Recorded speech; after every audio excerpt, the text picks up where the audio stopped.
tell me that I'm never gonna make it. They want me to do something that could make sense. They hate when I keep dreaming I'll be famous, but I don't give a fuck, I'ma keep chasing.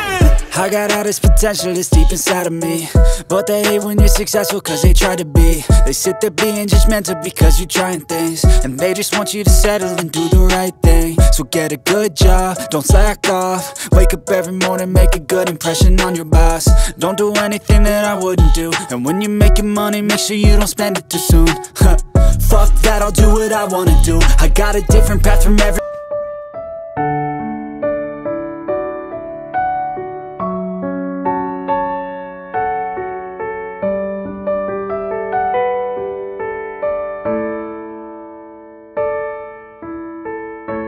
Kami ni Ian sa bahay kasi pinupuntahan niya yung sister ko. Charis. Yun. Tapos, yun. After nun, years pass and bigla siya nag-chat. Nagtanong siya kung free daw ako kasi may bago siyang camp. Gusto niya ng model. So, ako yung gusto niyang mag-model. Only to find out, gusto niya lang pala nakakwentuhan. Tapos, akala ko lang susunod until naging sunod-sunod na coffee dates and all. Hanggang nanligaw siya sa bahay.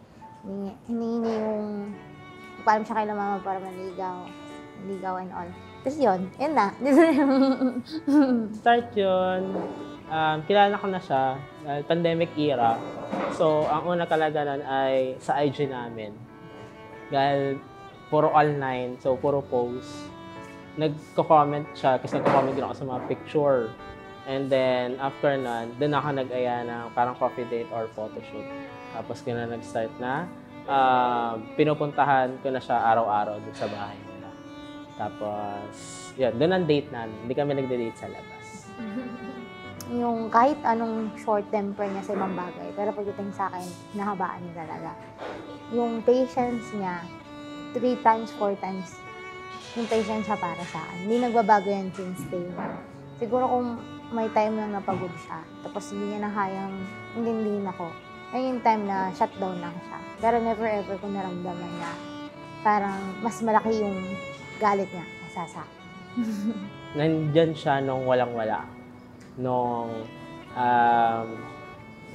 hindi pa ako kompleto sa work. Yung i-offer kong date sa kanya ay fishball lang, kikiam, tapos McDo fries kasi tatambay lang kami sa labas. Pero worth it yun kasi ngayon na nakakapag-provide na ako at meron na kaming bahay. So, nagagawa na namin yung gusto namin. Babe, pangako ko sa'yo, kung mababago na ako, sa'yo magpapahinga. Ikaw yung pipiliin ko everyday. Kahit alam ko minsan, mahirap para sa atin. Pero, at the end of the day, sabi nga nila, tayong dalawa. O ngayon, tayong dalawa. Babe, pangako ko sa'yo na simula sa una hanggang dulo, lahat gagawin ko para sa'yo. Ikaw yung uunahin ko lang. Babe, I love you.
bawal mag-away. Tama.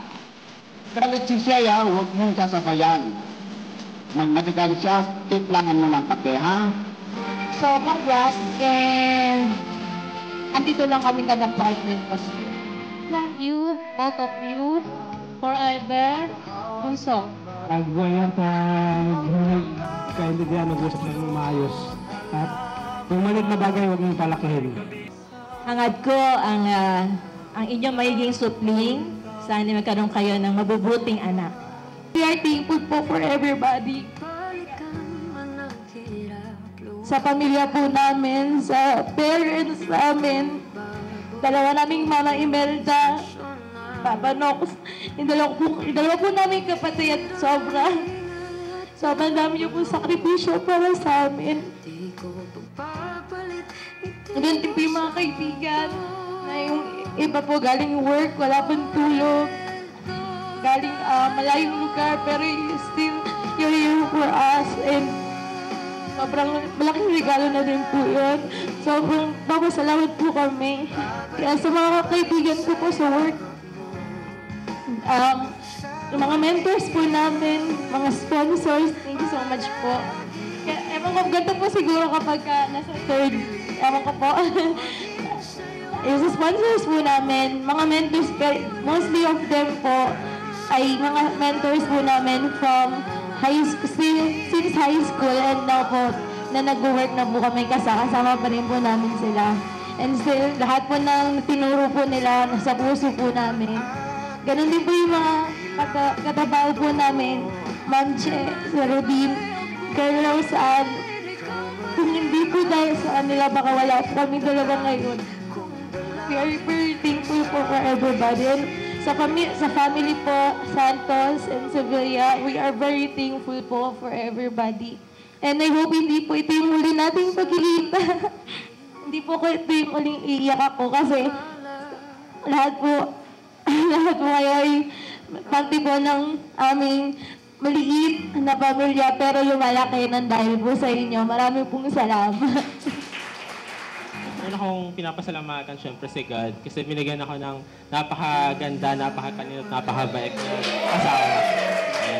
At dun sa parents ko, kay mama at kay tatay na kahit wala na siya ngayon, ay alam ko yung mga tinuro niya sa akin ay magiging mas mabuting tatay din ako pag nagkaroon na kami ng anak. Sa mentors po namin, teachers namin ng high school, co-teachers namin, mga kamag-anak namin, friends, yung tumulong sa entourage, kahit hindi sila nakasama dun sa mismong sa simbahan. Thank you kasi yung mga photographers natin, videographers, co-hosts, hindi mabubuo tong araw na to na i-cherish namin hanggang huling hinga namin ay kasama po kayo.